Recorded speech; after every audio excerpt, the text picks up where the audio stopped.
1, 2, 1, 2. We have sound. Adjust this a little bit here. See what the limitations are.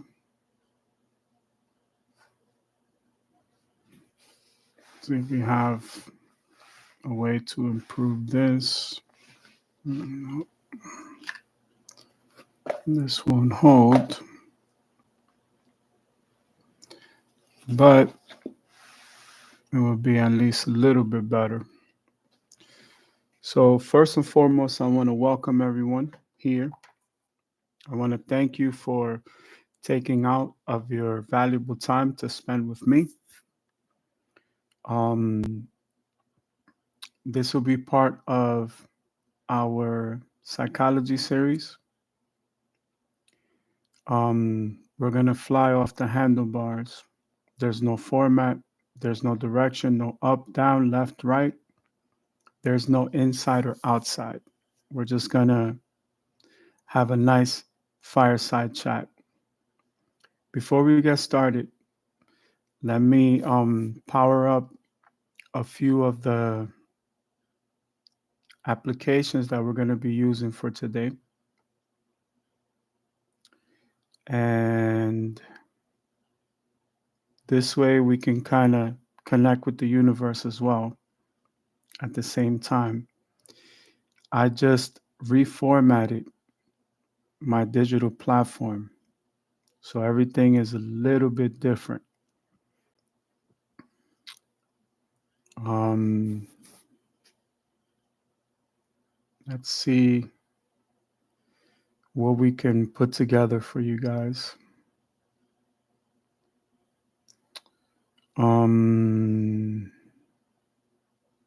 Want to make sure I don't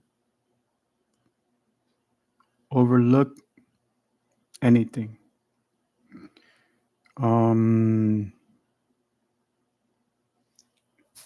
Trying to see if there's maybe a module we can use for today. Let's make it nice and simple. Open your Baja apps, open your Google News, and open your business management.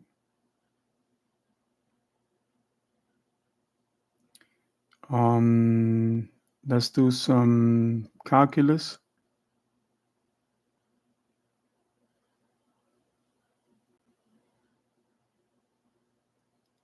Make sure that we are on point.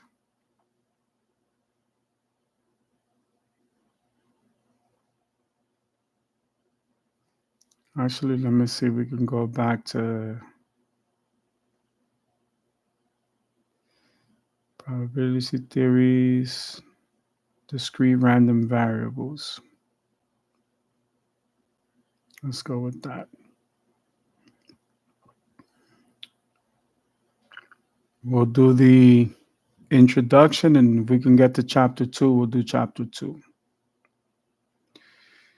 So let's begin in the beginning. You can use your hyperscientific calculator. So let's get those powered up. And you can use any artificial intelligence, Siri, Sarah, ChatGPT, Copilot, whichever you guys prefer.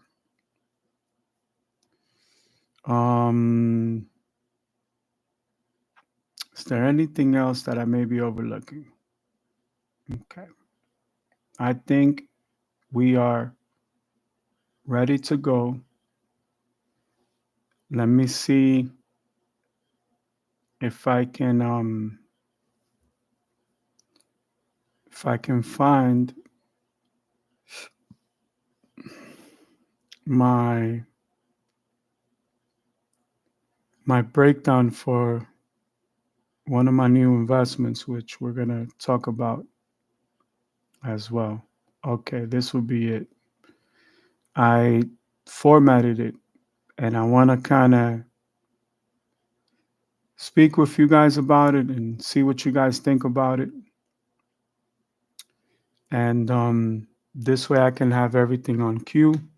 Again, we're going to be flying off the handlebars. So this, as you can see, matches the beautiful decor of our studio layout for today. And oh man, I have to tell you guys, I'm going to start by sharing with you guys how we put everything together. So give me one quick second. This is a cappuccino. It's homemade.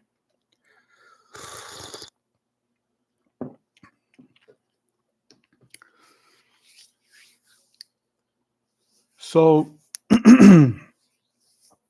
I've made some new friends and some new connections along this journey. I woke up this morning a little bit earlier than I anticipated, and today won't be as busy as this weekend.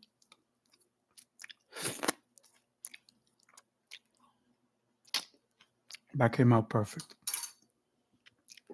Temperature is important. As you all know, I love teas. They're very therapeutic. And I learned a lot about temperature by making my teas. So, cheers to you. Grab your cups of coffee and grab your teas or energy drinks, maybe your workout mix, whatever you guys enjoy.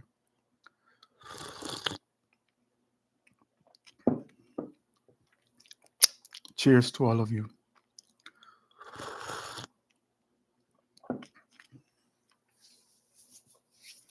Temperature is important, so I'm gonna have to be a little bit fast about drinking the actual let me adjust this a little bit, the actual cappuccino. So woke up early this morning and I went to use the restroom, started to start my day. I was planning to go back to sleep, but a few things popped up on my digital platform and started my day with motivational quotes and different elements that I like to use to start my day. Some Les Brown, some Eric Thomas, a little Warren Buffett, amongst other things. And I came across this video. The gentleman's channel is called Damo Frog. It's on YouTube. This particular video that he posted was posted 2 weeks ago, and it spoke about how he lost, I think it was, I don't know if it was 650,000 or 350,000. But it resonated with me because yesterday I wrote an article for Future Tech Plus where I discussed a similar situation for myself. Started a company by myself, walked away from business partners, went into business for myself, invested a few $1 million. All has not been lost, but it's been a very expensive journey because what I started with, I still had to invest more money to keep the company going. And what ended up happening is that the nature of the business completely changed, leading to where we are today, which is why we're having this discussion. This is why it will be part of the psychology series. This gentleman opened up about going to therapy and going to his support structure where he wishes, after experiencing alcoholism and substance abuse, that he had gone to his support staff um, sooner, his fiance, relatives, parents, family members. He spoke many words of encouragement, and I can relate on more than one circumstances, as my life has completely changed in the last few days. Um, my wife of over 20 years, my high school, my college sweetheart, is very ill, and it has destroyed me completely. I will never be the same person. I accept it. I have better days than others. And one of the best formulas to cope with the situation is to express it, whether it's in my podcast or my radio show, whether it's on my YouTube channel, whether it's on my books, my magazines, and even my music. Internalizing it is something that is detrimental to any human being. I accept that I'm living the worst moments of my life. I embrace it, and I'm not going down without a fight. I question existence, I question reality, I question all my belief systems, I question my entire existence as of this moment. And I will document this process, this experience as it unfolds every step of the way. This is one more baby step in that journey. I have beautiful children and grandchildren to live for. I must continue this fight. And I'm here to explore everything that I am processing, feeling, thinking emotionally, mentally, psychologically, spiritually, and in every other way, shape, or form. I found it very inspiring that this young man, early 30s, would have had such amazing success in life and business and has gone through a setback where he was able to bounce back, you know, within months. For some people, it can take years. In yesterday's article, I wrote about it. I gave my examples, which we will discuss today. Granted, we have enough time. And I also, for the first time in a few days, went back to recording my podcast and my radio show. Um, Now that I think about this, before I forget, let me send the link um, before I forget. This is very important that people are able to partake in this dialogue in real time. Um, it's very important to speak on those things. You know, uh,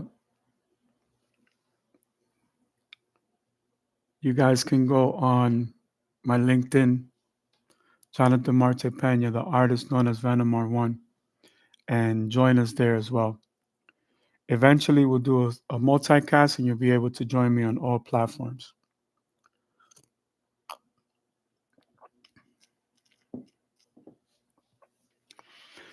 I was very inspired and very moved by this young man sharing his story.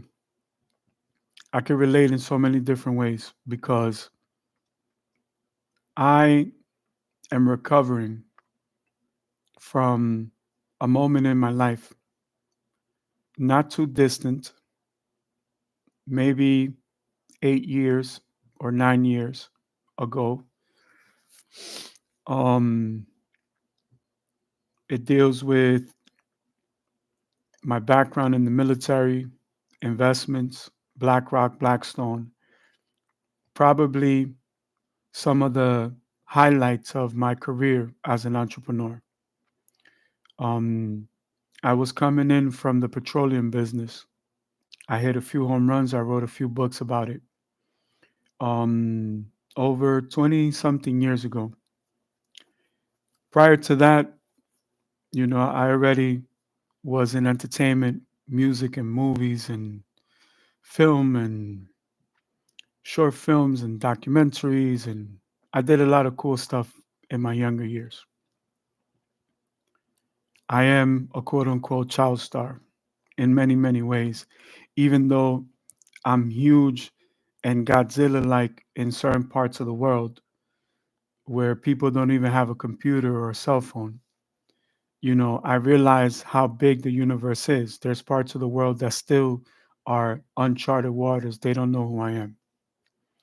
And perhaps we'll get more into that as we continue. It inspired me to continue what was a breakthrough for me yesterday. When I decided to do my podcast and my radio show, I had to exercise and I had to do yoga. I had to pray and I had to meditate. And it was a breakthrough moment because I decided to just go for it. It was very late. As you can see, I like to record very, very early so that I can uh, sustain other investments in my portfolio wisely. Um, I started recording late. I had many moments of a breakthrough, and I was interrupted for obvious reasons. My wife needed some medical assistance, some attention, so I had to stop what I was doing, and I stopped it abruptly. And I had no desire to just pick back up and record another episode or another chapter. The technology changed a little bit where I wouldn't be able to do one podcast or one radio show in two segments. The only way I could do it was to continue recording where I left off. And from an acoustic standpoint, that can create a unsettling experience for my audience. For example, for today, because we're doing the live on YouTube, this will be saved in the cloud as a video. Then it will be broken down into shorts for YouTube, and then it becomes TikTok segments for streaming. I can also pull the audio, meaning rip the audio in computer terms, and place it directly on my podcast and my radio show. Eventually, a decision will be made to decide and determine which is the most prevalent force because one of the investments that we will discuss later today deals with adaptability based on technological changes and things that are changing in my life. Well, I was inspired to continue in a better format where I have the given time and space to be able to format these thoughts. I make my way to the office, get dressed, comb my hair, put some socks on, I put a nice silk shirt on, I put my hoodie on.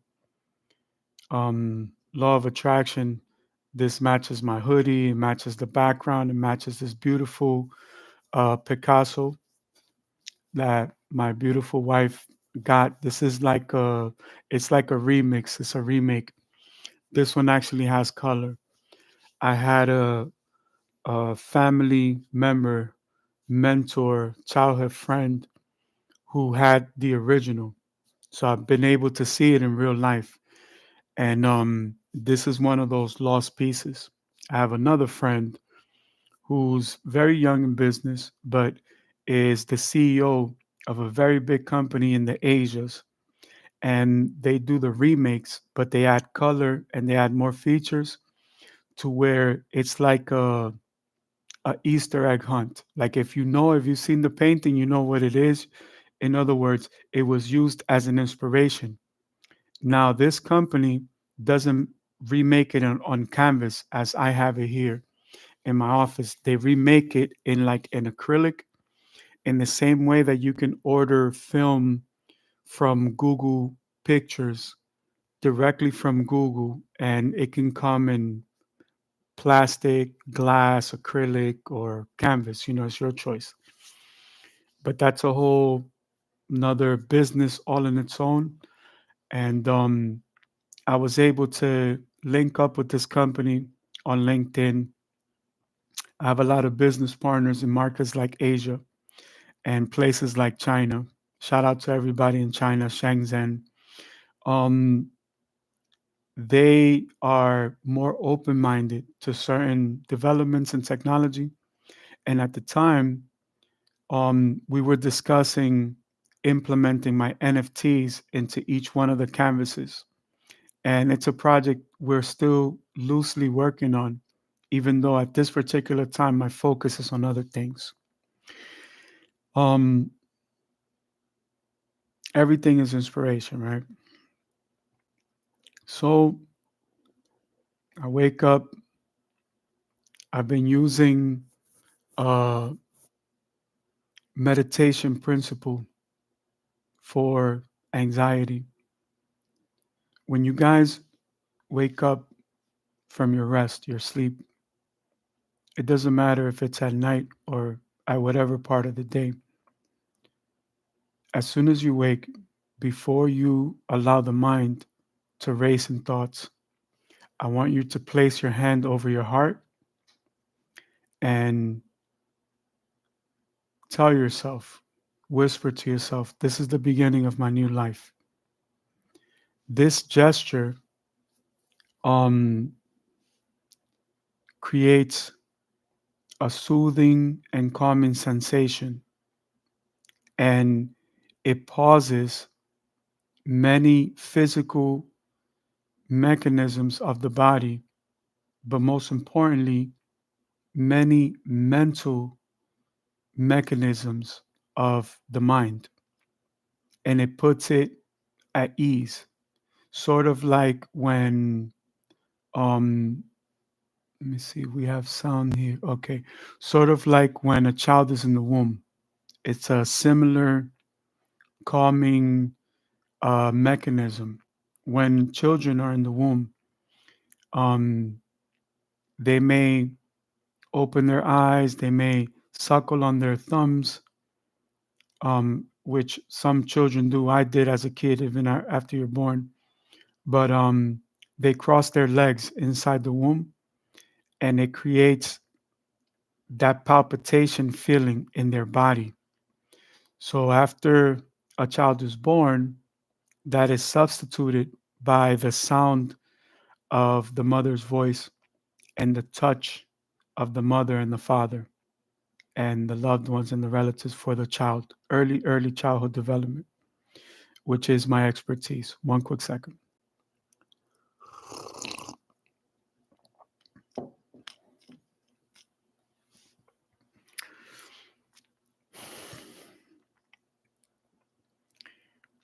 Yesterday's breakthrough dealt with me removing all the pillars of boundaries and limitations. No up and down, no left and right, no forwards and backwards, no in and out, just existence. In sharing his story, Mr. Damo spoke about feeling very small in a big room. He spoke about a book that he read called Conversations with God. He said that the book inspired him to read and draw a closer connection with God. As you all know, I'm a very religious person. I am a Jew for Jesus. I'm a Jew for Muhammad. I'm a Jew for Buddha. I'm a Jew for Superman and Batman, Wolverine, Spider Man, and the Incredible Hulk. I have love for everybody. I have recently made plans to return to the motherland. So I will be going to Mecca and I will be going to Jerusalem as soon as possible. I will be embarking on the walk of fire once again in my life. This time, I'm planning to do it with my son. Maybe the rest of my children, but definitely my youngest son. I just made those decisions recently, and with time, we'll discuss it a little bit more. But these are some of the things that changed my life forever. And I feel that everything has come to a full circle, and I must return to these holy lands and I must connect with these holy people. And it's the only balance that I find in existence. I just felt very emotionally overwhelmed when I mentioned those things. But let us continue. I decided to come here with all of you and put everything in perspective.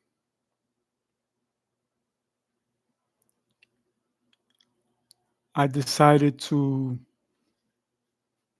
you know, do my best to use this as a building stone without holding back from anything that I feel or think or process, as I do. Things that normally we probably wouldn't do. And I started to process everything around me. This is what makes me a genius. This is what sets me apart from everybody else. And I want most people to know that the vast majority of all of you have the same attributes.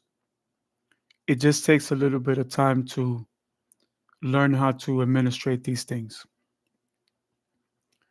So I immediately, after getting myself together, I think about making some coffee. Wanted to make some coffee. I couldn't find the coffee.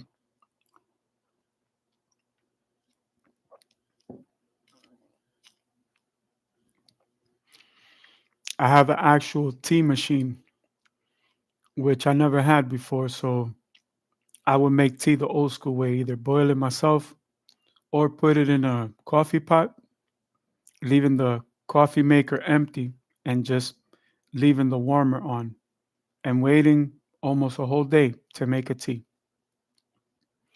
Well, with the tea machine, it steams everything so fast, like within a few minutes, and it steams it to the boiling point where it would break down anything that you add to the tea.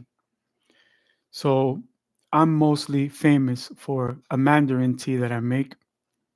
Let me share with you guys what the formula is.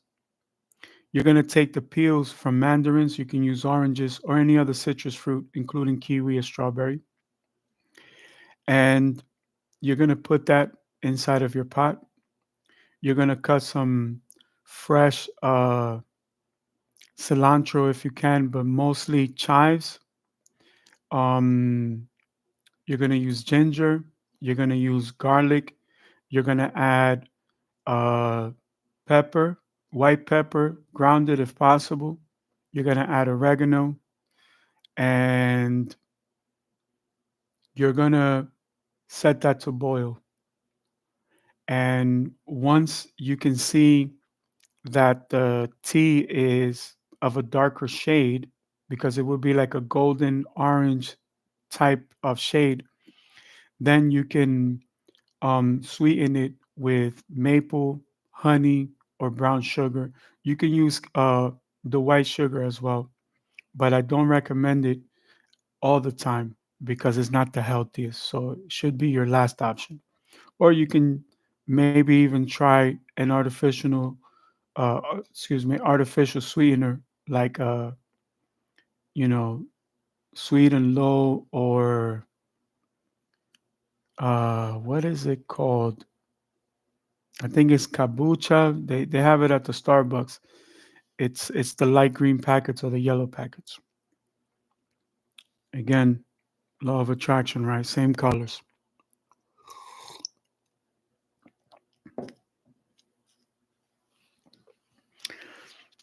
Well, I'm in a bit of a dilemma because um I can't find the coffee. I'm not gonna awaken my family. I'm not gonna disturb my wife. My wife needs, all the rest that she can get. So I look, and in my search in one of the cabinets, I find instant coffee. Move it to the side, and I see French vanilla cappuccino. It's like a flavor sweetener. I read the instructions. I say, maybe this could work. I wouldn't mind having a cappuccino. It's like an instant mix. Okay. The instruction says 1/4 of a cup and add warm water. And for a more robust flavor, it says to add warm milk. So automatically, I think we have some kosher uh, oatmeal based creamer. And I say, okay, maybe this will work, right? So I'm slowly putting together these ingredients. I look for the milk. I have 2% milk. It's not lactate, which is normally what we have in the house. It's not almond milk, which is what we normally have in the house. But 2% is you know, my go-to. I work out a lot, exercise almost every day, meditate, pray every day, do martial arts every day. So, and speaking of that, note to myself, I need to get back to my studies. I've been saying it for a few weeks, and I've been postponing it. At this point in my life, I need it more than I ever have needed it before. And I thank my parents for putting me in martial arts since I was a kid. And I thank all of the mentors that I had privately in the streets growing up that taught me, forbidden martial arts that were perhaps a taboo back in the days. Shout out to my friend Beng Hong. He uh, he was one of the first people that trained me, even though I hated it. He was very close friends with one of my cousins, and there was a rivalry. Eventually, I started training with other people, but I thank him for being the one of the first to teach me, not physically, but on a mental scale. Well, I take the 2% milk and I find a mug. There's a black mug in the bottom of the cabinet. On the top, there are uh, pastel gray blue ones, and a cream color and a burgundy color. And there sits this mug.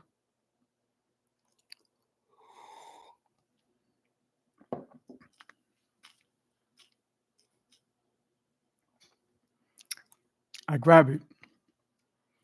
I think about my sweater. I think about my Picasso remix, canvas, symbolic, has the apple, the pears. In the original Picasso, it has a lady um, holding it, kind of protruding the stream of the milk and things like that. It's like symbolic of the promised land of milk and honey for the people that study the scriptures. And I plug in, put my platform to the side, and I put the milk in the microwave. I put it for 3 minutes. By the time I went to finish my hair, which I recently shaved the day before yesterday,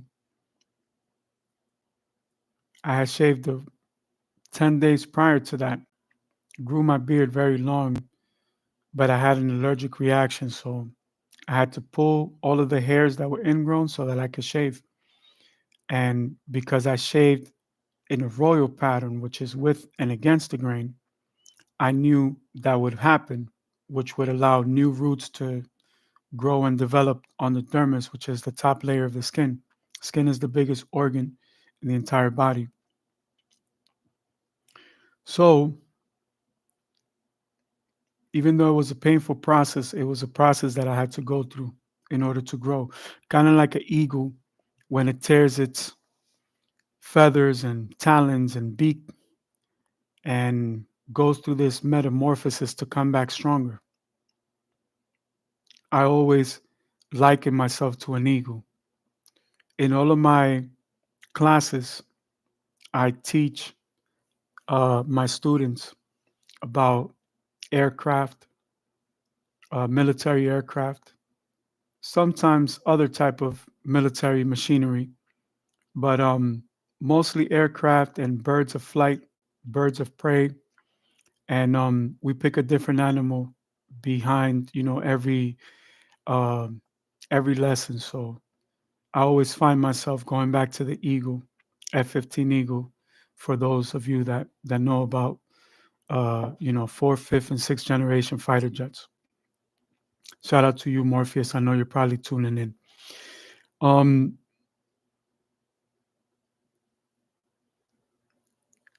I am processing all of this at once.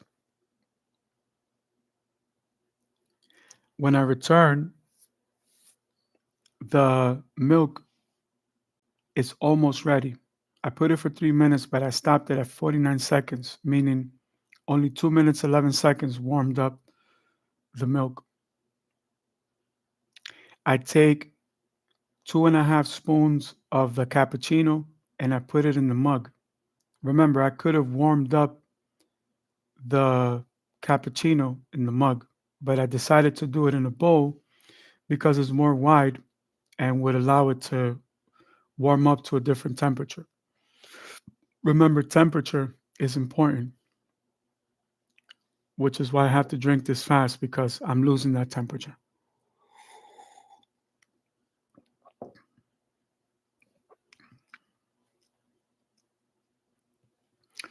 Even that is a thermal process, so it's going back to its regular temperature in stages. There are about 5 or 6 rings that have been layered as I've been drinking my cappuccino. So in the cup, I put 2.5 teaspoons of the cappuccino and I go in the refrigerator and I pull out my non-dairy creamer, which is based on oatmeal. When I pour it in, I pour it into the 2.5 teaspoons of cappuccino. As I start stirring it together, I didn't want to combine it with the milk that was warm. Not yet. What I winded up doing was creating a souffle, like a puree of the cappuccino and the maybe 1 ounce or 2 ounces of non-dairy creamer, which is soy and oatmeal based. I'm stirring it together. It makes the souffle. Now I start introducing the actual um, the actual 2% milk. Of course, lactate could have been better, and whole milk would have been really good if it was steamed in a machine. But I didn't want to take the chance to put it in the tea machine because I've never put anything other than water in it. and I didn't want it to caramelize and maybe damage some of the electronic components that actually warm up the machine. At least not for today. I'm still learning how to use it. As I'm pouring it in, I'm almost to the top. It's creating a frothing effect, like there's bubbles. Everything is coming together. I have a plastic spoon here that's disposable so that I don't damage the silverware. And I make this cappuccino. But I realized that it's just a flavor sweetener. I think back to the instant coffee.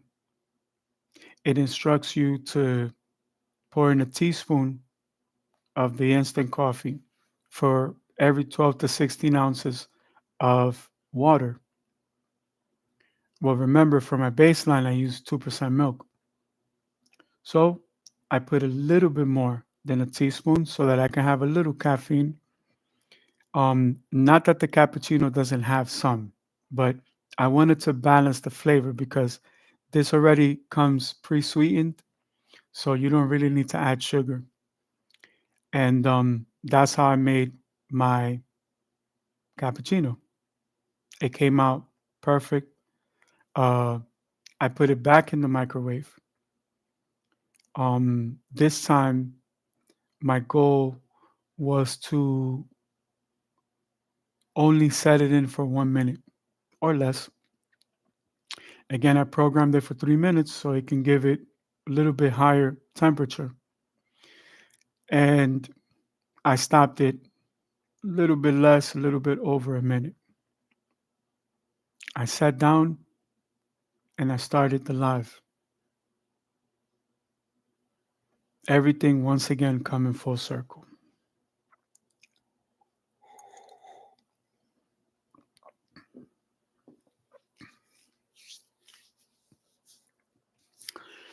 In the past, my life was a lot like this. I would start checking the markets. I would use teletrader, which is now called the Baja app. I would check Google News. I would pick a module and we will go to Wikipedia, pick the animal of the day, pick the topic subject of the day, and just fly off the handles.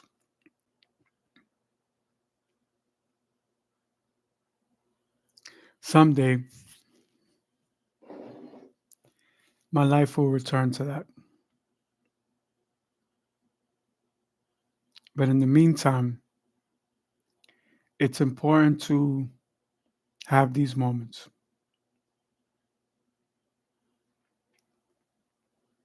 When I write for Future Tech Plus,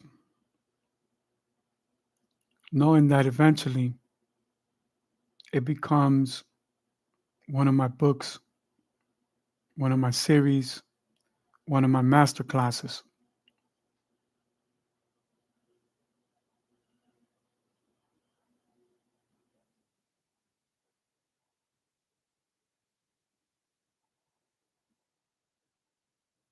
It creates magic.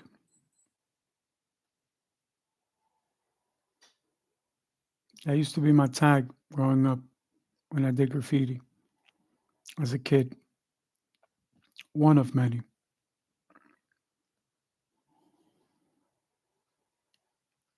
This is the magic of life right here as we speak.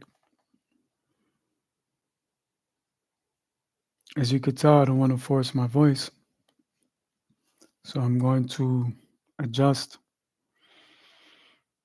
my voice by removing one side of my headphones. It allows me to hear the ambience to adjust my voice.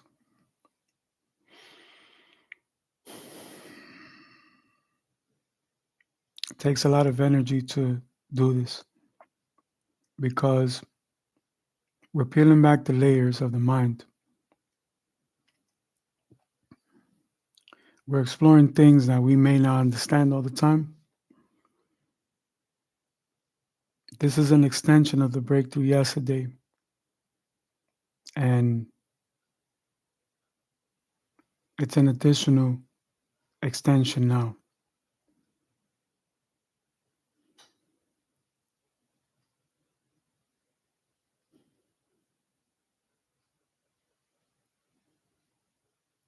Even allowing ourselves to have a moment of peace is important. It's essential.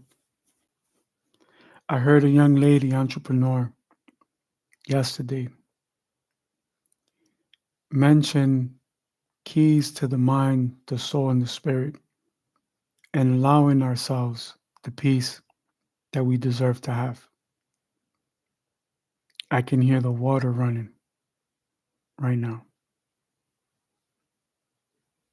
I can hear my clock, my time machine.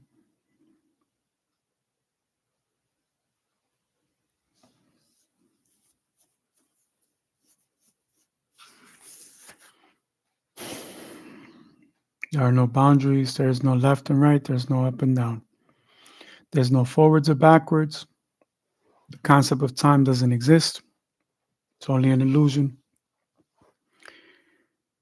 It's important to just live in the moment while I have the strength, while I feel powerless, while I feel like I have no control, to just feel and think and process and be human. I feel like the air has been taken out of my lungs, the will to live, the will to survive, the will to maintain, to sustain, all gone.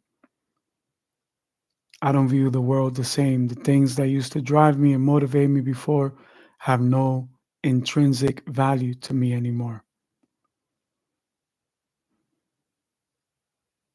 All I want is peace.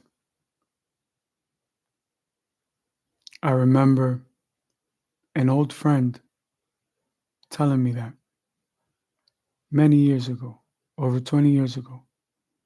She said, "You have no peace. You have no peace. You are like Superman. You're on the quest for peace." I agree 100%.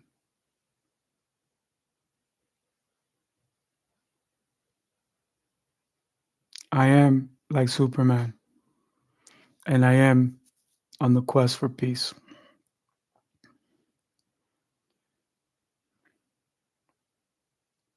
I just received the thought that sent me into a shock where I mentioned magic. All my dreams have always been magic. I've always been created around magic. Everything in my life has been magic. It hasn't always worked, but it's still a part of my life. Why I resonate with it. I love the Orlando Magic as a kid growing up. I didn't just love the New York Knicks or the Chicago Bulls or the Lakers. I like teams like the Houston Rockets, just as an example. I like players like Charles Barkley and Hakeem Olajuwon, John Starks, to name a few. You guys know my favorite is 100% Kobe, then John Starks, then Jordan. And really, for me, Kobe is the new John Starks. I think John Starks is better than Jordan. That's just my opinion. Um, for music, I've done two Michael Jordan series, several Kobe series. I've done 3 volumes of John Starks. I may listen to them today if I have time. I'm gonna probably record music today if I'm able to. If I'm able to uh, conjure up the strength to do so. My music is my soul. It's very emotional. My music is the most powerful thing in my life. It keeps me alive. And unless I'm happy, I really can't make music. Unless I'm stable, I really can't make music. I just felt like my heart was going to stop by saying that. Let me slow down a little bit. Let me breathe. I have not been doing very well the last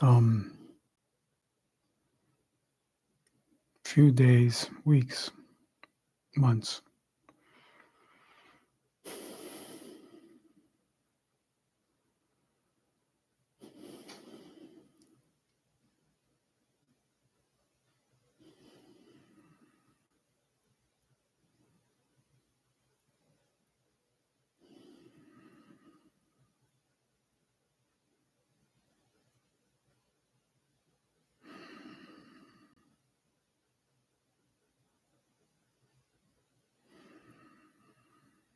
When I write or when I express myself artistically, creatively, I think to myself, even if it helps one person, it's worth it.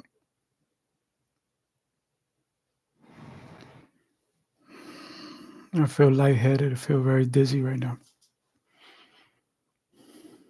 My emotions just went all over the place.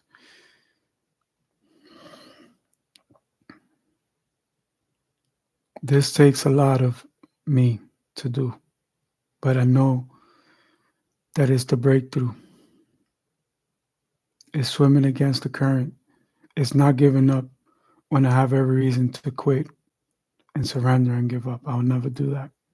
I will fight to the last motherfucking breath, no matter what. My nickname was Rocky as a kid. I was a street fighter. I used to fight for money in the streets, undefeated. I probably throw between 100 and 200 punches in a minute. My goal is always 225. I have reached that. It's very hard to do. And it's different to do it in practice and in training than in a real physical combat. Most opponents can't handle that. There's a attack sequence, defense sequence, Tai Chi sequence called Aratata. You know, that's the real Hadouken in real life. You can really hurt somebody with that. You could probably take somebody's life. Most likely, you can take somebody's life. Um, but that's the dark Hadu. That's going above and beyond. That's fueled by anger, rage, and hatred. For the people that follow Star Wars, it's based on that hero's journey and those principles of what they call the dark side. In competition, you would never do something like that. You probably would knock somebody out way before you can even get to the full formation. But at my peak, I have done it. I have been able to do it. I know that it's possible. And I know how hard it takes years to be able to do that. And most martial artists are not going to train that hard because it breaks you, it breaks your spirit. Just like when you practice Muay Thai, we break our shins on bamboo.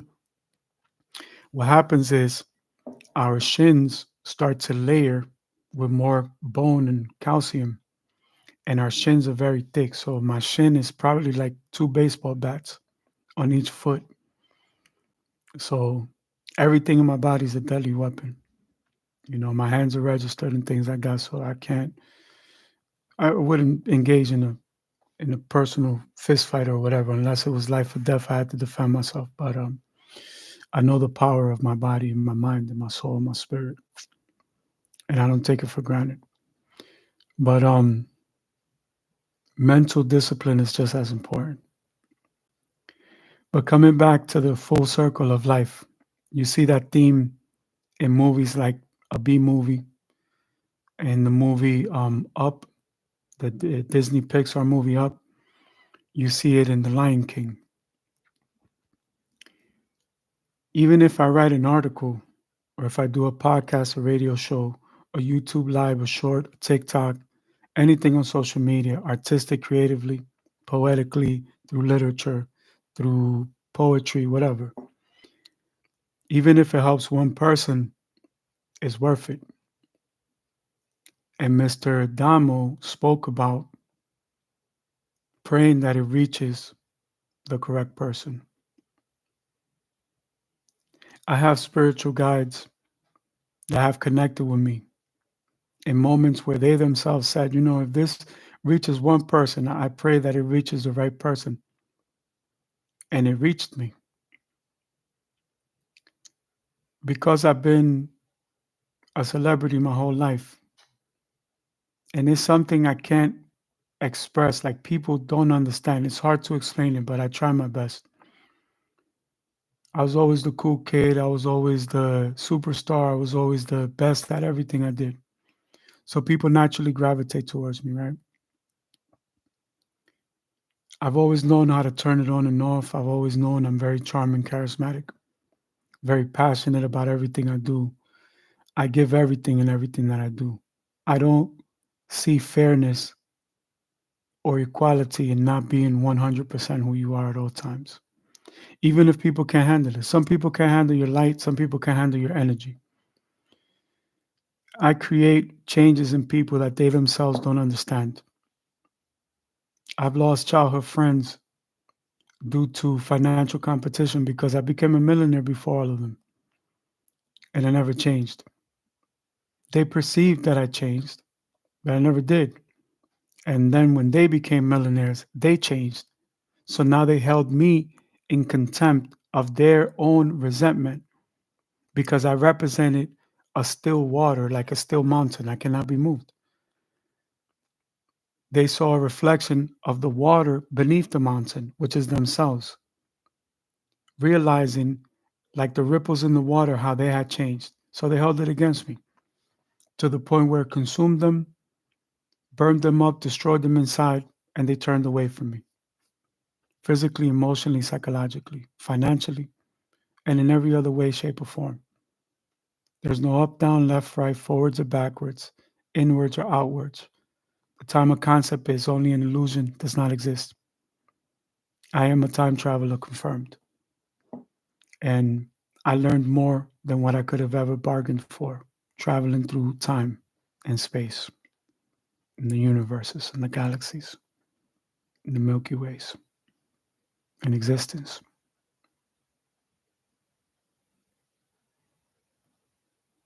As a time traveler, you learn you're still human. You're not God. You're God like. You have a lot of God's attributes, but you don't have the things that make God God. All you could do is appreciate it, respect it, learn from it, do your best, and then join God when it's all said and done to have the eternal conversations about what you've learned in this realm. It's funny how in this realm sounds like Israel, right? Pineal gland activation, third eye opening, right? Is knowing that there's not only a fourth dimension or a third dimension or a second dimension, it's unlimited. Some people seek like the fountain of youth or the fountain of eternal life, not realizing that this shit is infinite.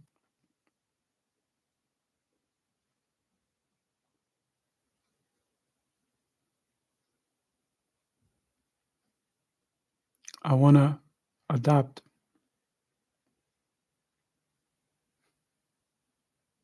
a child as soon as possible.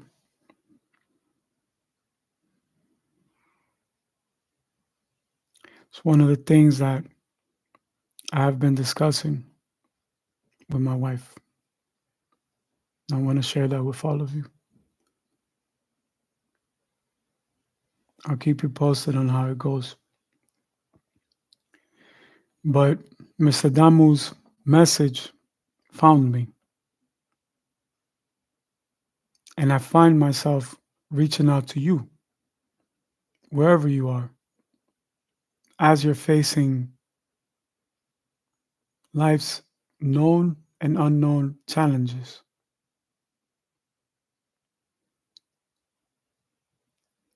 I have two paintings in my home, in my life. As you could tell, we love art, right? And they have always been symbolic. Since the first time I saw them, I connected with them. And I said, this is one chapter of my life. This is another chapter of my life. And so is this.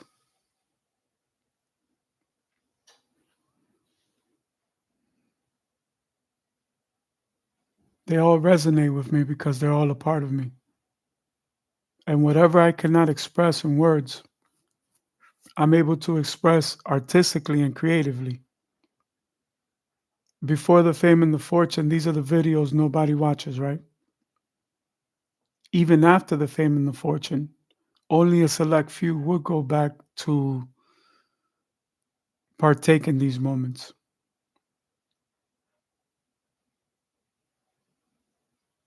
And this is only day one. This is the beginning. It's important for me to spend this quality time with all of you because it may help one person. Here is my advice to that person, including myself, which I also like the fact that Damu basically spoke of acknowledging the fact that a lot of the reason why he was inspired to do the video was because he had just came out of therapy, something I basically do every day. What makes me a very good business partner, very good friend, father, mentor, brother. I can listen, I can talk, I can give you advice. Acknowledging that, speaking from the third person allows you to step out of your comfort zone and your belief system and your doubts and your worries and your attributes, your valleys and your peaks, and allows you to be human from a human standpoint, but outside of yourself and your own situation. It's not triangulation because it only has two angles. So it's being second dimensional, to put it in correct psychological terms. Even though his message is for the purpose of healing the masses, right? He was very adamant, honest, and clear about the fact that it is also for himself, even though his intention is to inspire somebody else. And this is why we removed all the limiting factors. We removed all the parameters. There's no up, there's no down, there's no left, and there's no right, which opposite would be your right, your left. This is my right, my left. But the camera is showing you a different perspective. It's all the same thing. Can you see it? Let's adjust. Can you see it? Can you see what's being delivered to you right here? It's right there. You see how I have to adjust this? Right? Just a little off, just a little on, a little off, a little on. See how the mind can play tricks on you because you're trying to do so many things at once.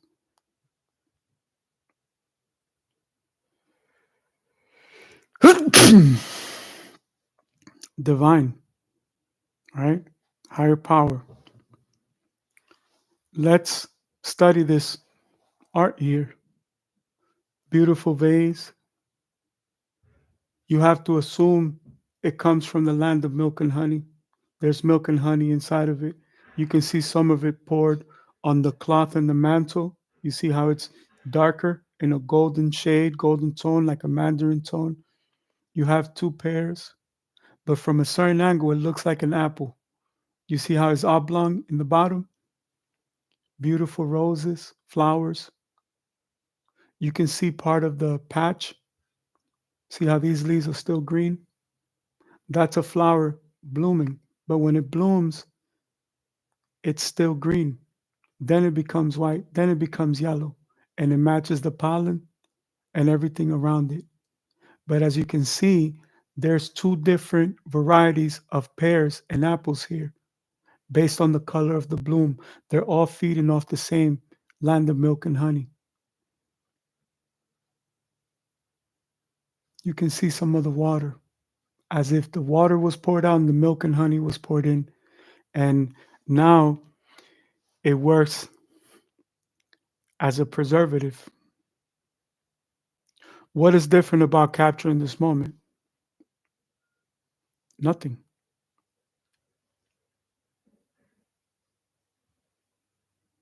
Yesterday, I spoke about how all we can do with technology is take a sample, a little portion of life and existence, and all this technology allows us to do is to capture the human experience so we can share it.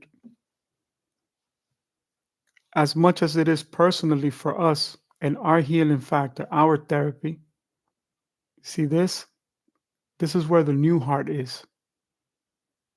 I'm from the universe where my heart was here. In this universe, the heart is in the center. I still disagree with that. The soothing hand gesture motion that we spoke about earlier, I want all of you to feel it here in your heart. This is where the real heart is. Even if it was moved physically in this realm, all of a sudden the heart is in the center. It doesn't make sense for the heart to be in the center, but that's okay. That's just these rules and parameters given to us by this system, which is all it is. It's all bullshit, it's all an illusion. Spiritually, mentally, psychologically, the heart is still here. It would make sense for it to be on one side so that it can be cuddled. Can't cuddle it right here. Can't cuddle it right here. You can only cuddle like this. This is symbolic. How many pieces of art don't you see a mother cuddling a child on this side where the heart is? Symbolic. It would make sense that the mind is here and that what you project is here. Does it have to be the pineal gland? No. Does it have to be the third eye? No. Does it have to be this or that? No. There's no parameters. But this is the reason why I'm releasing what is contained here into the universe. I acknowledge it. I embrace it. Worst moments of my life. I have better days than others. I have days I can't do any of this. I keep faith that I can work my way back to the point where I can do these things and express these concepts and share these things with you. Remember, everything is temperature. This is the last round. The temperature is dissipated.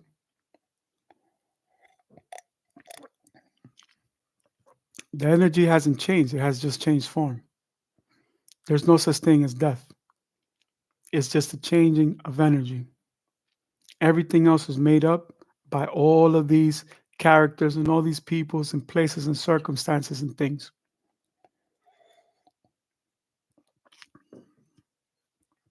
And that's what you need to be careful with. No matter what you're going through, Everything is going to work out. It will take time. I hate to even mention the fact that life is about life and nothing else. Life is not intertwined with anything else. And life is not limited to this physical form. Life continues forever, for all eternity. It makes perfect sense for it to be that way. It does not make perfect sense for it not to be that way. So think about all the animals and creatures, generations upon generations, now being the watchers of reality, the consciousness, the force ghost, the force itself. Think about that, just observing your elders, you know, people from the elderly realm, from the beginning of time. They're all part of this. This energy that's inside of you is inside of everything. And if I can help one person, it's worth it. I've done my job. Everything's going to work out. You are still going to have emotions.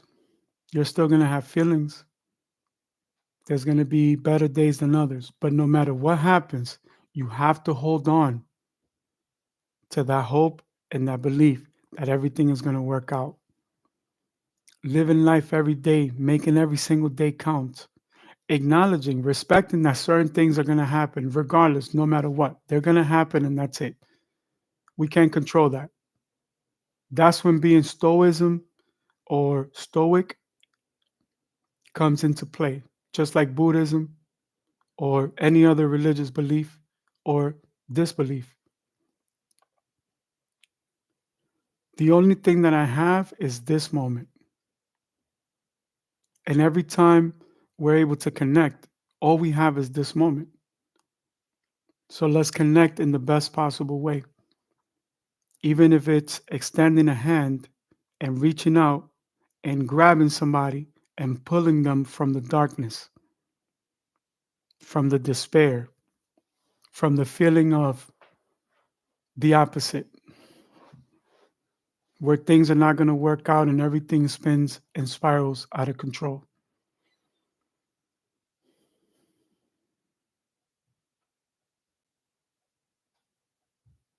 There is hope and there is light at the end of the tunnel.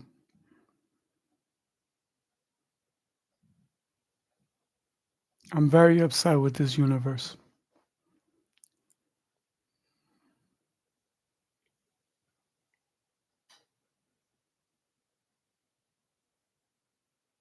It hurts me that things have to be this way. I don't care anymore. I'm no longer emotionally invested, physically invested, psychologically, mentally invested. I liberate myself from all of those chains. You can either love me or leave me alone. I don't have to fit into your mold. I don't have to be what you want me to be. I can just be myself.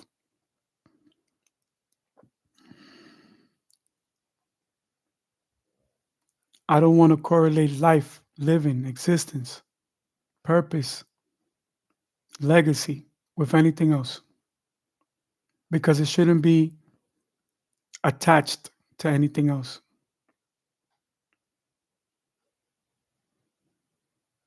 I forgive, I let go, and I move on. I will continue to be a source of inspiration for others, directly or indirectly. I will continue to pour my love into this universe to make it better, to leave it better than I found it. And that's all I can do. That's my choice. Your choice may be different. You may choose to live your existence in a different way. I don't subscribe to that notion, nor do I promote it and prescribe it for others. Dreams come true. Life is about pursuing your dreams. Continue to pursue your dreams, whatever they are, whatever they have been, whatever they may be. Do not allow anything to destroy that. Do not allow the system, people, places, or circumstances dictate to you what your reality is. You know who you are, you know where you're coming from, and you know where you're going. No matter what happens, no matter when it happens, no matter how it happens, we are one. Now it makes sense what God was trying to tell me most of my life. It's my artist name. It's not just the name of a motorcycle. It's not just the famous motorcycle accident that I had as a kid. It's not about being the fastest on a racetrack or being the fastest on the streets. We all have the same energy. We're all amazing. We all have the potential to do it. Many choose not to. I chose to do so from the very beginning of my life. I chose for all of this shit to have a fucking meaning. Nobody said it was going to be easy. I gave up everything that I could have given up. I have nothing else left. God has given me everything. God has taken everything away. I have remained the same. $1 trillion will not change who I am. Period. What I've done in music, they're going to talk about me 1 trillion years from now. If everything still exists. Even if God returns 1 trillion years from now, they're going to remember who I am. Now, this facet of my life is about life. It's about living, not just being in survival, not just pain and struggle and tears and anger and anguish. I can only control what I can control and nothing else. I don't have to force anybody to love me, to accept me, to understand me, to relate to me, to sympathize with me, to empathize with me, or otherwise. I no longer have to live my life for those that do not love me. In yesterday's article for Future Tech Plus, that's what I wrote about. Go on my LinkedIn, subscribe.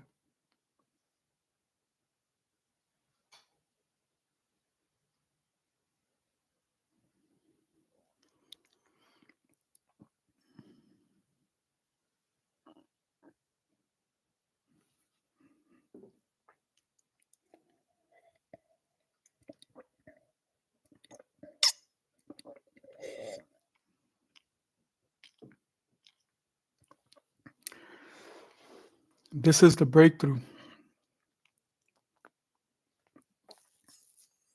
When I'm able to find this clarity, this wisdom, this understanding,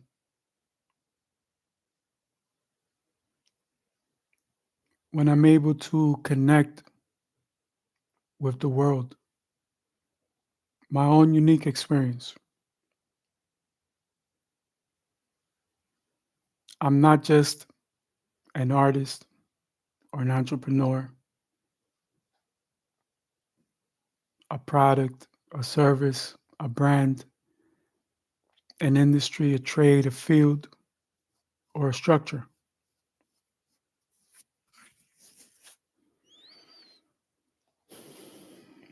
I'm also a human being.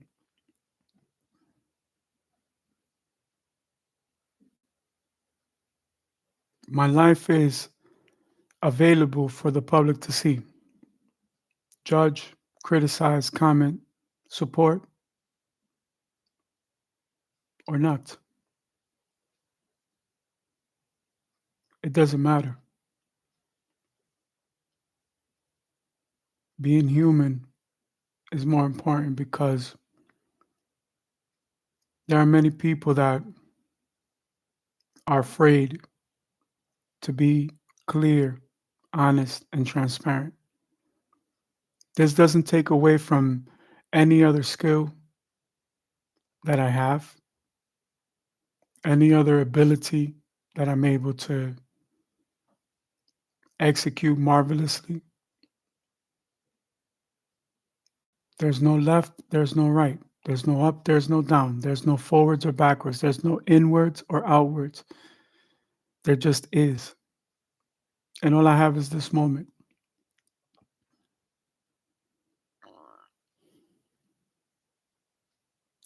This is the energy that I have to hold on to, that I know that is elusive, that I know can stop me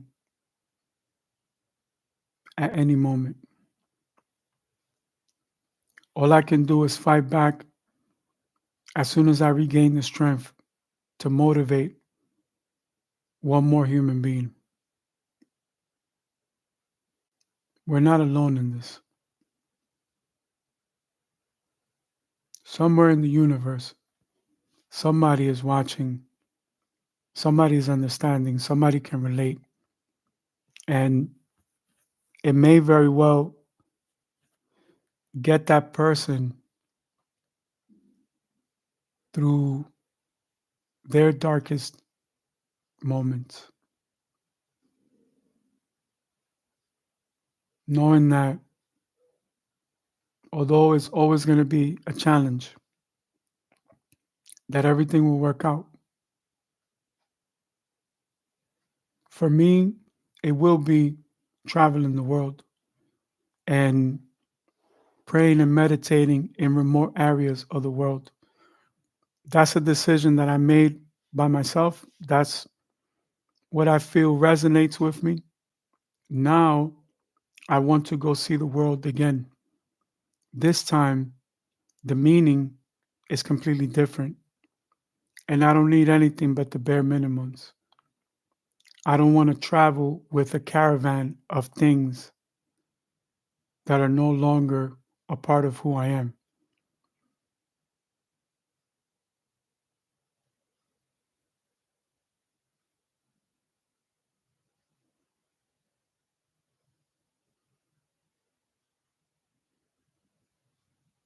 I have millions of fans all over the world, almost everywhere I go. They're not on social media, they're not in the mix, they're not hip to everything, they're not up to date to everything, but they are still valuable to me, even if they listen to my music for free, even if they download it and don't purchase it. It doesn't make their life and their existence less valuable, not even to me. In fact, it makes me value them more. And if I can be that superhero, if I can be that Superman and that Batman and that Wolverine and Thor and Hulk and Spider Man and this one and that one, I'm going to continue to be that Superman for them. If I give relevance to their life and their existence in the same way that they give relevance to my existence, then so be it. I don't have to be number one in your scorecard, in your list of greatness. I can continue to be that real life superhero for all of those millions of people. And that's all that matters to me. Because I was the little kid that thought that Superman was real, and Batman, and Wolverine, and the Incredible Hulk, and Thor, and Iron Man, and Captain America. In fact, I'm still that kid. because I still believe that in my heart. Now I became Captain America. I became Superman and Batman, just in a different way. My power is music. My power is art. My power is business. My power is technology. My power is communication. My power is artistic expression, design, engineering, whatever. Any metric that you can possibly imagine. And I'm grateful for that. I'm still Rocky. I'm still fighting. The fight is not over yet. I'm still fighting all 12 rounds.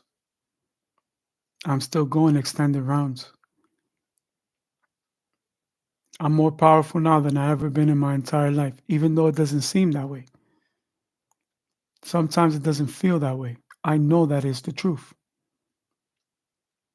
I don't have to live the rest of my life trying to express that to every person that I love because I have this deep and vast understanding of the cosmos, the universe, existence, reality, life, time travel, everything. I freed myself from that chamber. You either love me or you leave me alone. Never going to cause you any harm. I'm just going to go in a different direction. What you think about me, perceive about me, say about me, or gestureize about me doesn't matter. Doesn't exist in my universe.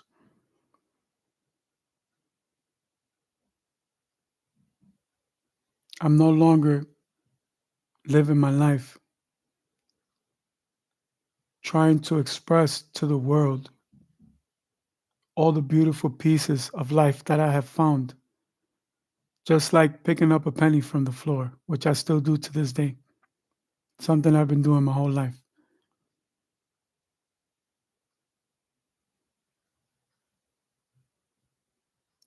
There's a joke sometimes I think about, and I may say, I know I've picked up at least a few $100 in my lifetime, right? At least $100.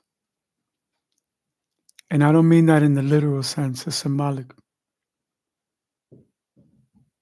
I suffered a lot of years trying to express things that I couldn't quantify in words to people that were my everything. And all I wanted from them was love. I realized that what I wanted cost nothing. I realized that everybody's able and has the ability to give that love.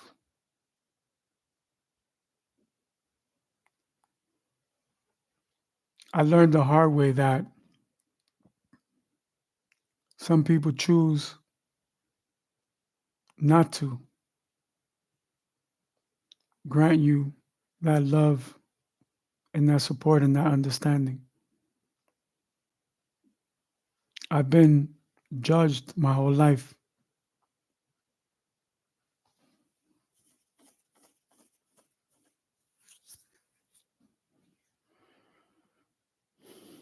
I've been hurt my whole life. I've been abandoned my whole life, abused my whole life. And that was always used against me, as if it was my fault to be born under these circumstances and make sense of everything that to this day I've done my best to make sense of. I'm not just a doctor, I'm an engineer.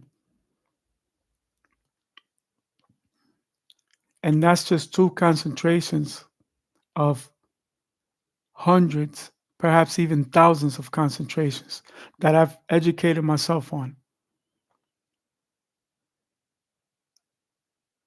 People can easily choose not to care and acknowledge that. People have used it as justification to continue their abuse. I, being the bigger person, flying high like the eagle, can understand their limiting beliefs. And I no longer have to be part of their universe or their chamber. I have millions of people that love me and pray for me every day. And I let a very small group of people abuse me my entire life, emotionally, physically, psychologically, and in every other way, shape, or form. I found myself repeating the same patterns with different groups of people looking for that love and looking for that support, only to find emptiness, quantum solace, abandonment. I found myself loving so many people, places, circumstances, and things that just didn't love me the same. I found myself having a very hard time accepting that and understanding that and learning from it, to the point where I developed the skill, the ability, the resources, and the resourcefulness to simply walk away and allow an empty space to fill itself. Many of those people are watching right now. They know exactly who they are. I have nothing else to say to them. God bless you, and I wish you the best.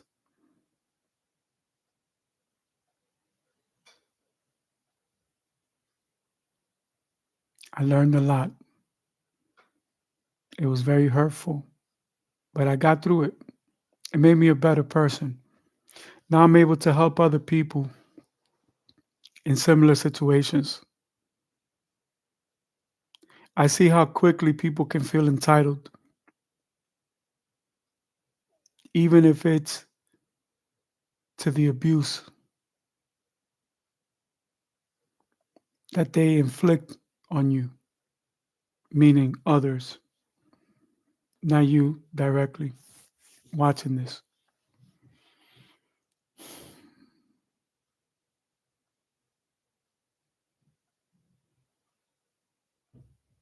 The eyes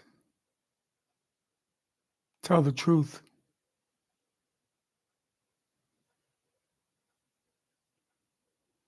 In that particular chapter of my life, I learned about love and I was taught about hatred, pain, and suffering. The tears that I shed with that person were only the beginning. In the second chapter, I learned about trust, and I was inflicted with nothing but betrayal.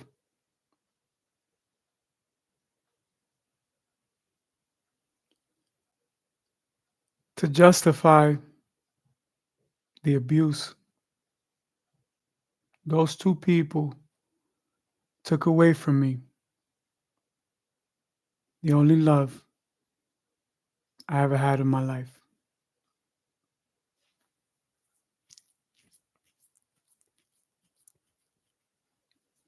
That destroyed me even worse.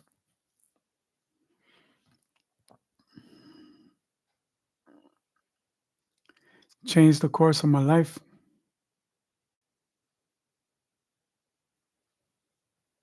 and it led me to this new life where I found love.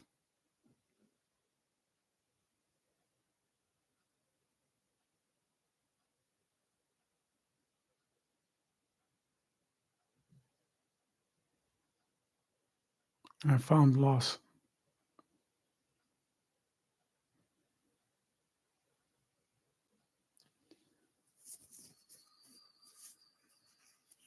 The only justification for me is to travel and give back what was given to me. that is positive, that love, that wisdom, that understanding to others, that actually care, that appreciate who I am and what I bring to the table.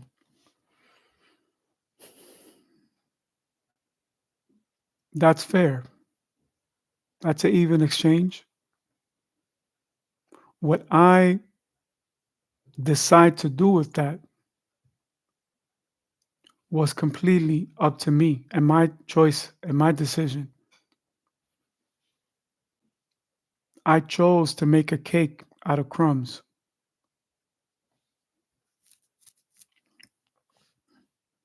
I accept everything that the universe has given me and has taken away from me.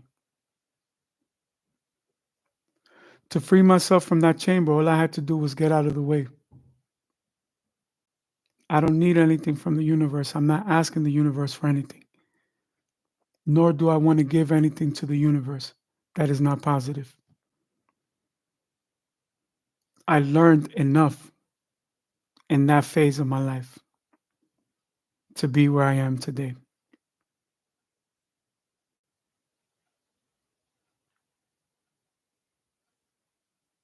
I lost everything in my life, only to lose it again in a different way, different realm, different universe, different reality. No matter what I tried, it was not in my control. I lost the loves of my life. I lost my daughters. I lost my granddaughter. I lost my friends. I lost my family. I lost my youth. I lost my freedom, my civilian rights, my credentials, my potential, my opportunities. At one moment in my career, everything happened so fast. I suffered. I went through very dark moments just being alone.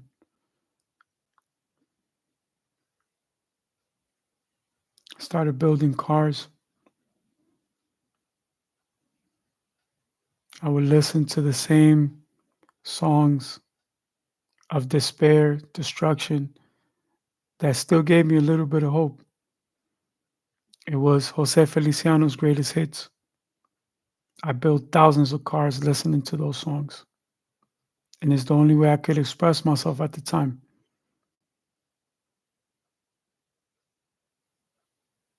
My daughters hate me. My granddaughter will probably never know me.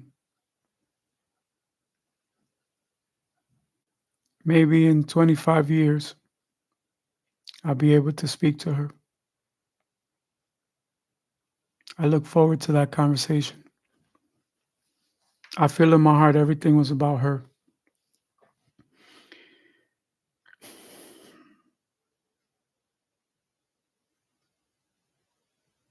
I lost my neighborhood,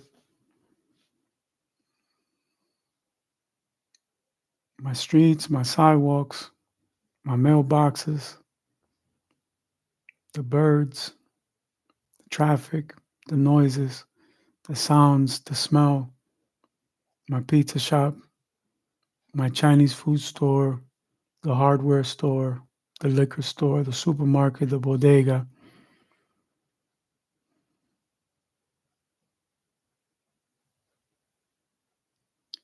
the video rental store, the park, playing basketball, playing football in the wintertime, middle of the streets, putting garbage bags on my socks so that the snow wouldn't seep into my socks.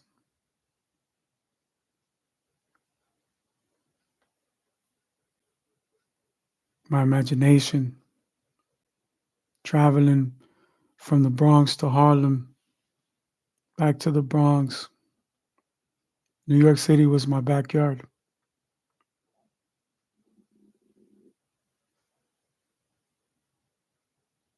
God took it all away from me. I made one wrong move, one mistake. I fell for a trap laid out in gold leaf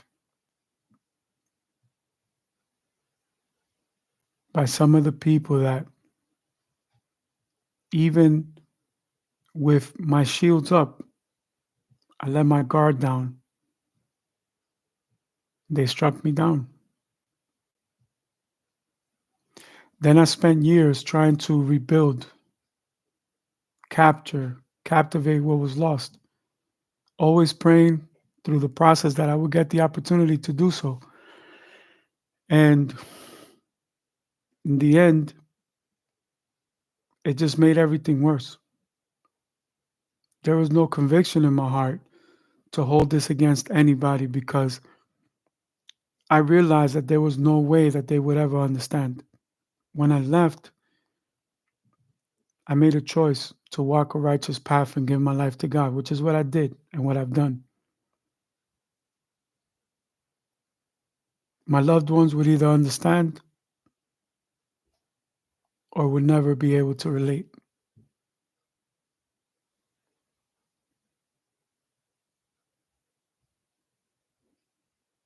I was left alone once again,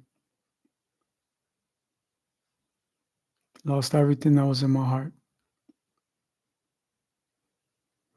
People may see me today, they think it's the same person. They don't see the 20 something years of an education, traveling the world, doing different things, and really not being able to do so. I always had to have like business partners and things like that. I learned a lot of valuable lessons. I made people millionaires that became my enemies.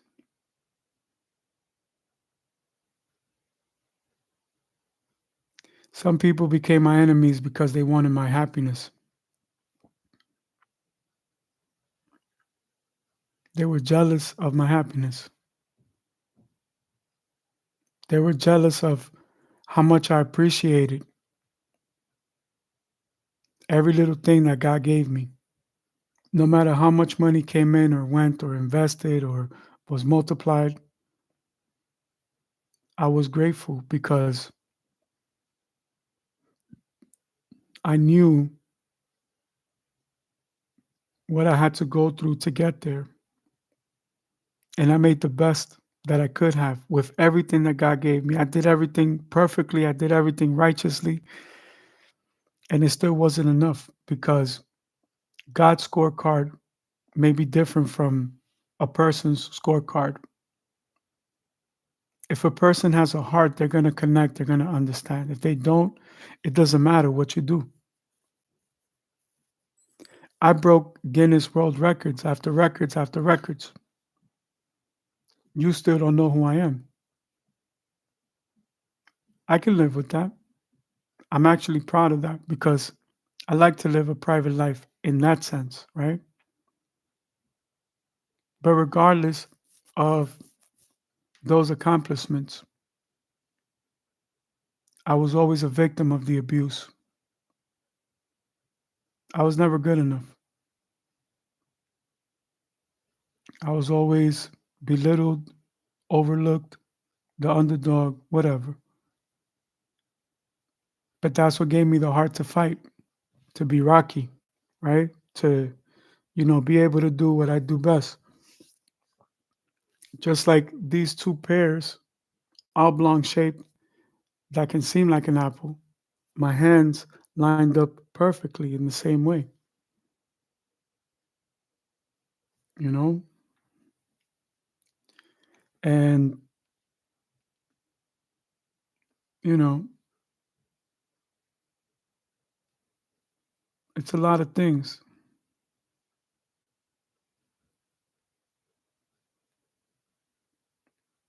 Apologize, I had to send a message to my mother. Um, I'm grateful for everything that I learned. I've had an amazing heart my whole life.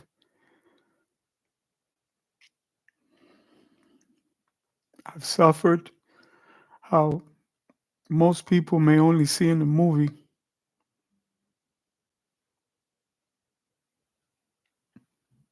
I'm a fucking awesome person, B. I have such a beautiful heart. And I'm always going to be that little kid that believed in Superman, that believed that dreams could come true, that believed in myself when everybody shitted on me and put me down. In the music industry, it was no different.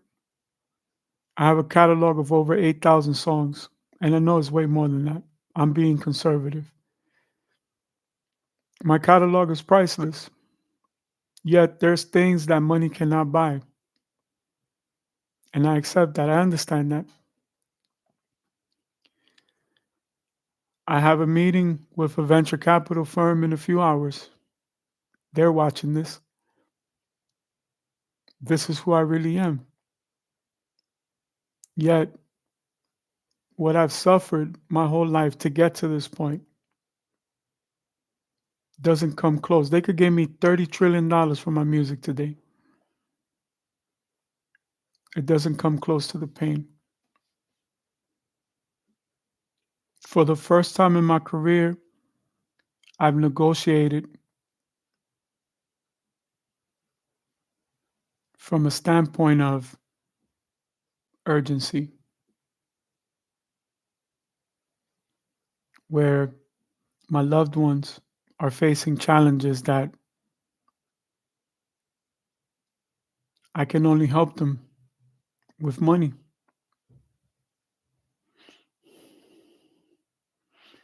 And they don't love me, and they don't care about me, and they're going to use it against me. They're going to hate me more.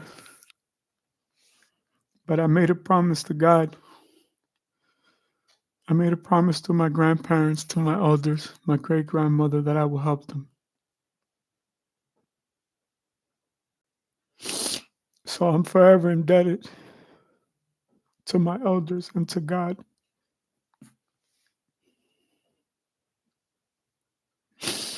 As a human being, of course, it hurts me that their love will never be genuine.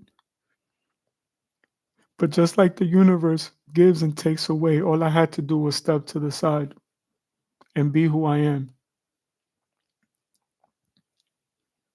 and show the world this. I'm the biggest motherfucking artist in the history of music, and you don't know who the fuck I am. And that's okay. I don't have a problem with that. I don't care about that. I've been famous my whole life.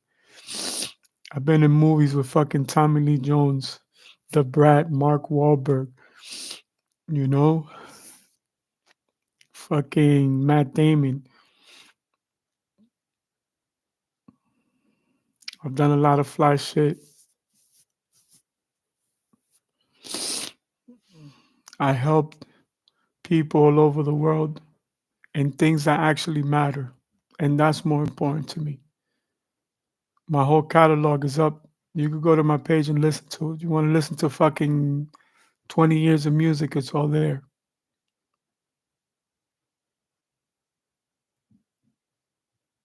And I'm still suffering.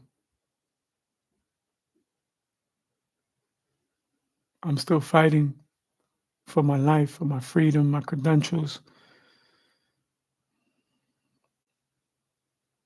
for even a moment like this, just to be able to break everything down.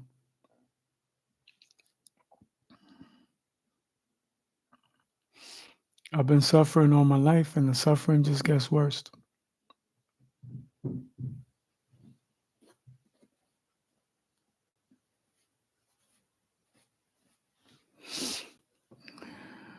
I'm losing the love of my life as we speak.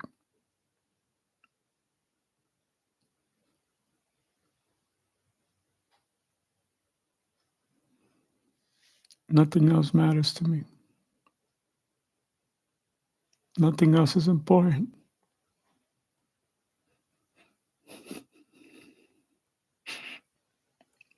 I'd rather drive an old Lamborghini so I can buy them for my loved ones. And we can all share them and complain that we're driving the old shits, but at least we're driving them together.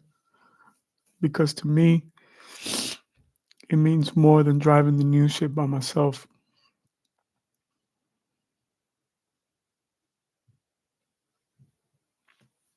I hated jewelry for a big part of my life. I still do hate a lot about jewelry. Even though I'm invested in that business, I know a lot about that business. I didn't want my family and my loved ones to wear jewelry. I've outgrown that. If I'm able to be uber successful, I wouldn't keep them from expressing themselves with things like that.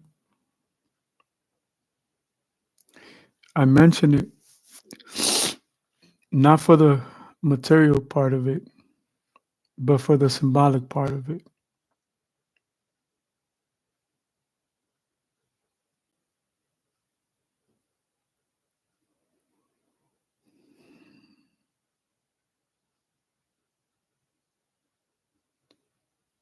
My childhood friends are millionaires. They don't understand that. They don't know that. They try their best. I tell them all the time. Even the ones that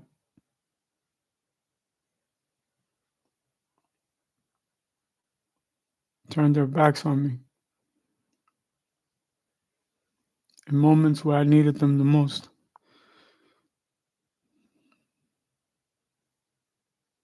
I am negotiating my catalog,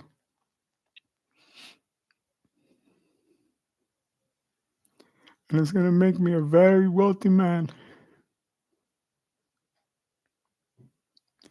But it would never compare to the pain inside of my heart and the bruises of life and the scars that are not fully healed. I wish it wasn't like that. I look at other people that are successful and don't have to deal with these things.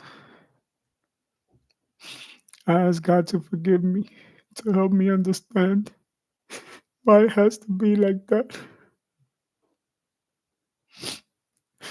The only thing that gives me happiness is helping God's people,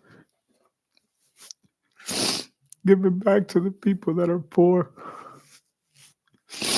in different parts of the world that appreciate shit, that are grateful, that just want a fucking chance to live a life like everybody else. It could be a scholarship. Maybe somebody just wants to go to school and become a professional. If I could help with that, that's what I want to do.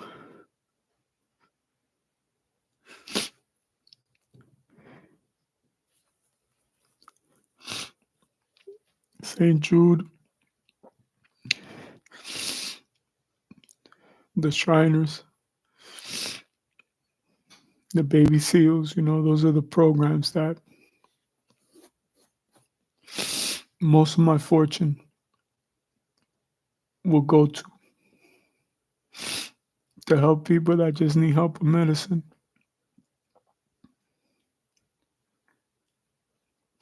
that can no other way be able to afford it.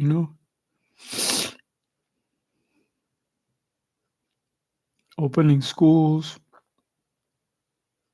for people that can't afford to go to school, even to get a basic education, single parents raising their kids, need a nice neighborhood to raise their kids. I want to contribute to things like that.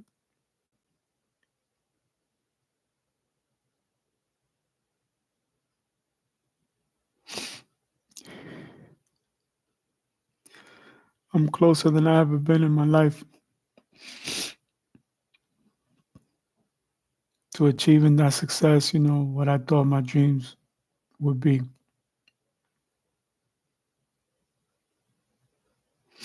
And I suffer every day, I cry every day. Most artists don't share that. Athletes, influencers, actors, people of prominence, right? But every once in a while, you get your Cat Williams, that just tell you the real shit, break it down. I was watching a segment from Mike Epps. He spoke about how he did so many movies, on drugs. How he was judged, by the people around him because he had a little bit more success. People would tell him things like, you think you're better than everybody else. And that used to break his heart because he has a really good heart. He rebuilt his whole neighborhood recently too. Congratulations to him. But he said that on the set, Ice Cube will find him crying on drugs, destroying himself. And he would tell him, yo, get up. You have an opportunity. You're a king. Why are you destroying yourself? And in that depression, that's when people will uplift him, when they will see him self-destroying himself. And I can relate to that. You know, not the drugs part. Let's just be clear on that. I've sold drugs, I've hustled drugs, I never used drugs in my life. I smoke weed and that's it. You know, I like Cuban cigars, Dominican cigars, Puerto Rican cigars, Jamaican cigars, any cigar from the Caribbean. I like Moscato. I really like beer. Hard liquor. I like moonshine. Hard liquor, very, very rarely. And not all the time either. You know, very occasionally.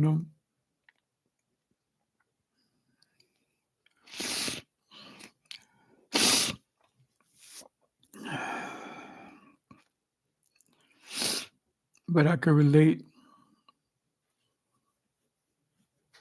I can relate to that feeling. I can relate to that struggle. If I ever make it, I would reach out to somebody like Cat Williams and just tell them thank you for inspiring me. People like Gary Vee, those are my heroes. So many people in entertainment are just not what they show the public. It's not about a person being the biggest, but being genuine is important.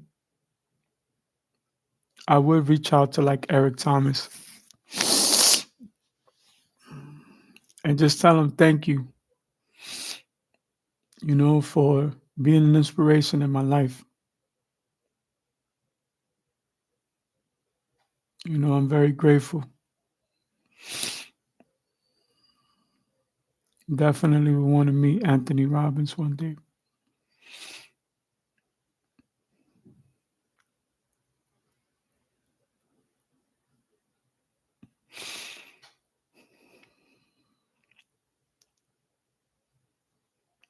Crying is the only thing that soothes my soul. When I cry, it makes me powerful. It gives me the strength to continue to the next battle, the next challenge.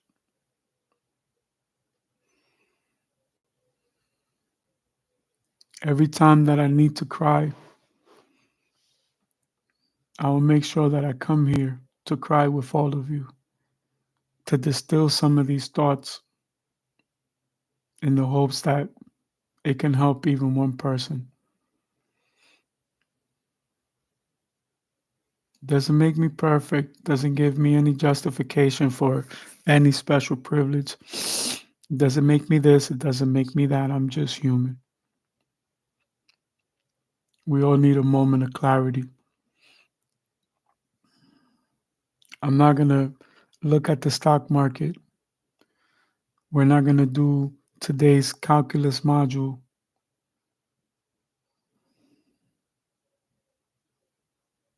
I think I selected a probability one.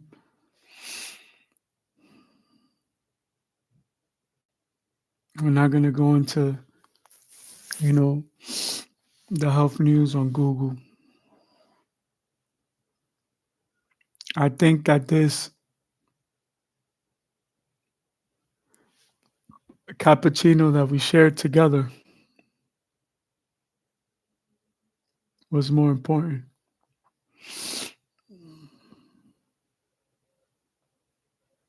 For all my loved ones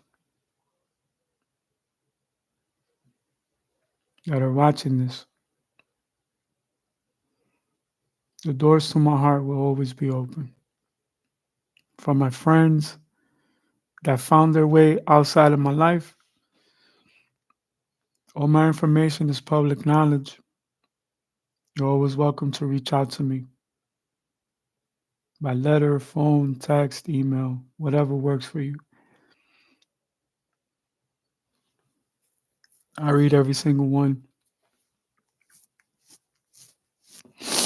and I respond, I reply to every single one. Don't be afraid to reach out. Even if you just sent a little heart emoji, for somebody like me, it really means a lot. And I forgive everybody for any pain, hurt, suffering, anguish that I've ever received from anybody. I don't walk in my life with those things in my heart. I have acknowledged them, I have grown, I have learned from them, and I've moved forward.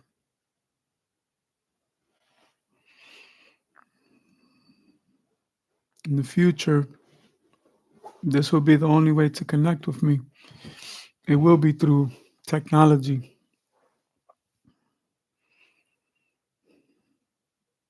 But regardless, I want to thank you for taking this time to spend with me.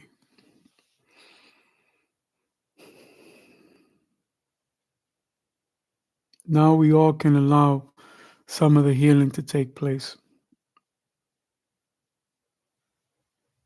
Maybe one day God will restore my daughters back into my life, my granddaughter, all those lost family members and friends, maybe some of those old business partners, maybe some colleagues, some peers, whomever. I will continue to work hard and pray every single day. And that's it.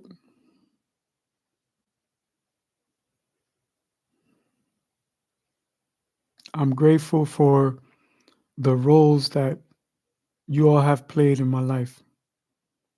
And for my new audience, the roles that you all continue to play in my life. God, I am forever your son, forever humbled, forever grateful, forever appreciative, even when things have not gone my way. This is a very important, crucial, and pivotal moment in my life.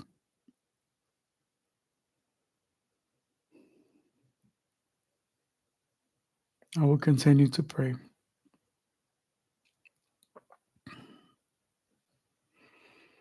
Every single day, I will give it my best.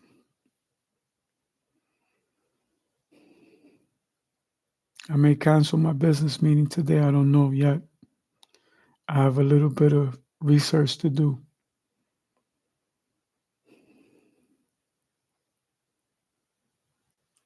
I won't be making any decisions anytime soon.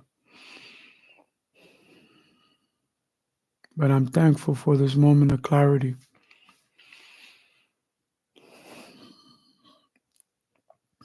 I'm very grateful for this moment of clarity.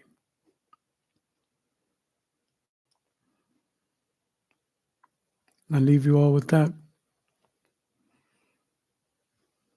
Even if this helps one person, whoever you are out there in the universe, or whomever you all are collectively, God bless you. Follow your dreams, follow your heart. Dreams come true. Anything is possible.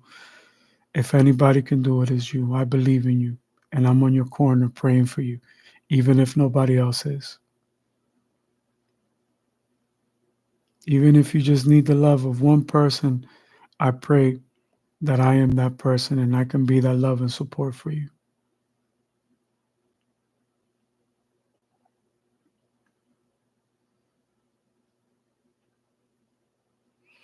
To my beautiful children, I love you all with all my heart, my grandchildren, all my descendants before and after. To my beautiful wife, you are eternally and forever will be the love of my life. And we are one, no matter what happens.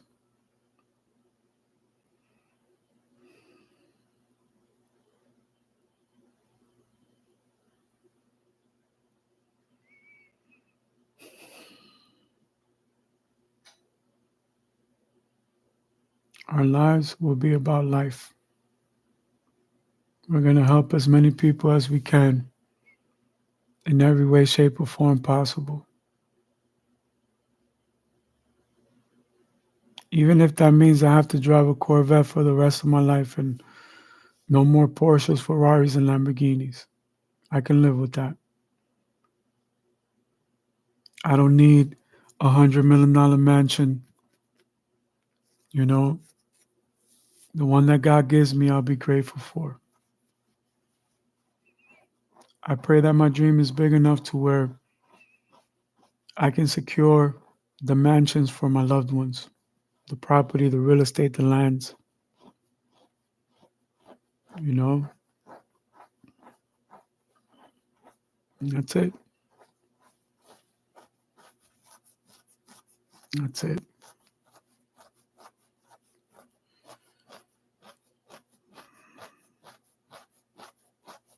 Apologize. This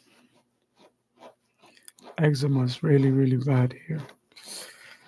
And I have to put that medicine on. When I put the medicine, it breaks everything down. It's very uncomfortable.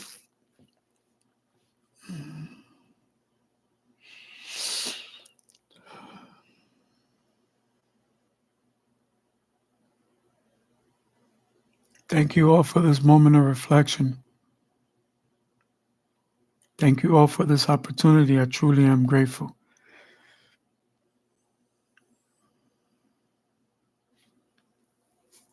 Things will get better.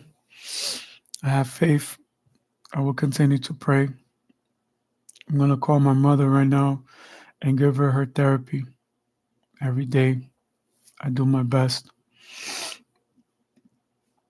My mother can be triggered to have multiple personality traits, and I have to be a doctor I have to be neutral when I speak to her to overcome her limitations so that I can have access to my mother, even if it's for brief moments at a time. It's a responsibility I've had for most of my life. My mother is the reason why I'm a PhD in psychology, amongst many other things. I am a doctor in multiple concentrations. Even though I've gone to university, I started in a community college, and all of my advanced education has been self taught.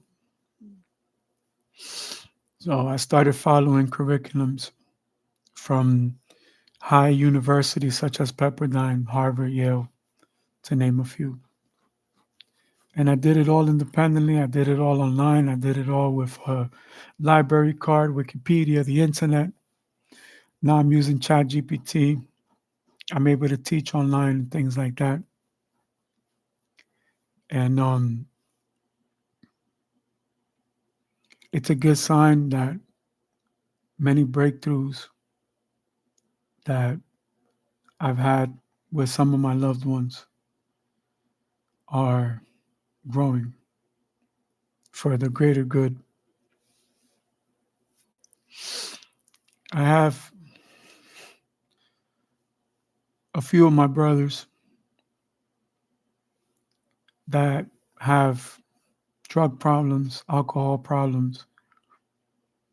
Some are blood relatives, some are life relatives, people that I grew up with. And I try to provide my love and my support as well. Even though some of them are in programs and they go seek professional help, I'm able to contribute a little bit of my love as well. And I will not give up on them.